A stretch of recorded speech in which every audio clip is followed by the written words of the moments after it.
Let's get in Brijend Puri, Head of Forex Trading at JPMorgan, who joins us right now on the show to speak about his sense of, one, where the currency is right now, two, where it could be, what the RBI could do, and lots more. Brijend, great having you. Thanks so much for agreeing to do this interview and taking the time out. So there's been a bit of a reversal from, not a bit really, quite a bit of reversal from 68 or thereabouts to 61.5 currently. What to your mind? Is this fair value, or fair value is still somewhere up ahead for the currency, and do we reach there in a matter of the next couple of months? So I think fair value is quite subjective, though. Right. The median estimates of economists seem to put it somewhere in the 58 to 61 range. So I think we are close to getting there. Having said that, I think the kind of surprise which the Fed has delivered yesterday, we could see some more legs on this correction, and we could probably test 60 in the coming few days. Of course, that's subject to the global markets remaining benign.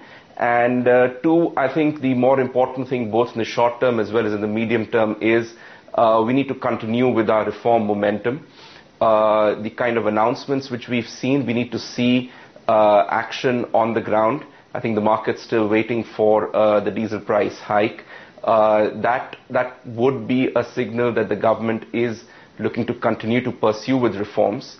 What that would also do is it would give RBI some more room to reverse the measures and kind of concentrate on growth, which has been a victim of both the currency as well as the measures that have been required to protect the currency.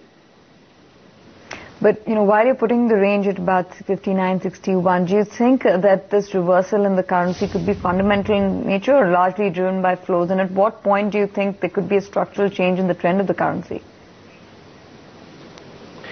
I think what we are seeing at the moment is a reversal of the overshoot that we were seeing. However, going forward, like I mentioned, we need to seek continuity in reforms for us to really remain stable on this range, because at the end of the day, we need to realize that, one, our growth differentials with our trading partners have reduced substantially over the past couple of years, and the inflation differentials have increased. So both of these in conjunction would point to a steady state of depreciation of between 4 to 7% in a year, depending on where the growth and inflation numbers are. So I think just to ensure that that does not happen, we need to get both the inflation under control as well as the growth on track. So what we have as of now, we need to look at it really as some breathing space. It gives us a quarter or so to kind of get the fundamental measures in place to ensure that our current account on a sustainable basis is narrower than where it was. And India is a relatively more attractive destination to therefore get foreign capital. Brijend, the fears of tapering took the rupee down quite swiftly, and outflows from the bond markets too were very swift. There is a window of 3 months now. Do you think that since the fears of immediate tapering have receded, there could be prolonged inflows? By prolonged, I mean maybe a 15-day or a 30-day period. Prolonged inflows into the Indian debt markets, and that could also help the currency? Well, definitely, I think, the RBI measure around FCNR flows, some of those flows, while the banking system is looking for additional assets and building up the credit book, in the short term would find place in buying onshore bonds. That's one thing. Second, I think there has been some chat in the newspapers around India qualifying for a global bond index or bond indices. I think if that happens, we could see some more inflows.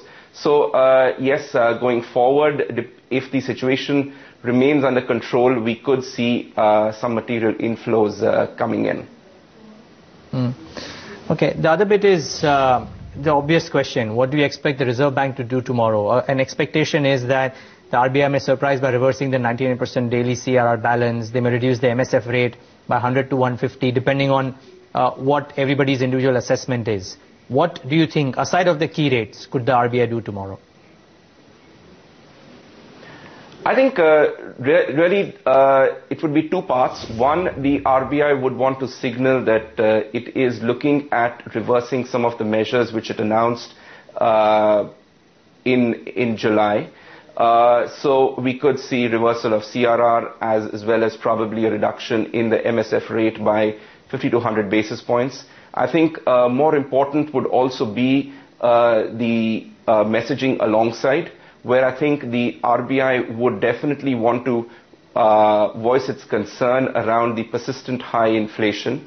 Dr. Rajan, in his introductory speech, had mentioned that inflation, no matter what its cause, is something which needs to be tackled. So given the high CPI as well as the increasing momentum of the WPI, I think that will find mention. And really going forward, the market would probably be prepared for end state where, while the MSF rate comes down, we see the repo reverse repo corridor move up from the 6-quarter, 7-quarter into maybe a 7-8 kind of range over a period of time. I don't see that happening tomorrow. Tomorrow will probably be a little more benign, maybe unwinding of CRR and the MSF like you mentioned. Right. What is the expectation then on the market's reaction of what may come out on the currency as well as bond yields? I think on the currency front, we should stabilize ceteris paribus in the 60, 62, 63 range. Really, the big question would be, what does RBI do with the oil flows? Because RBI has taken the oil flows out of the market.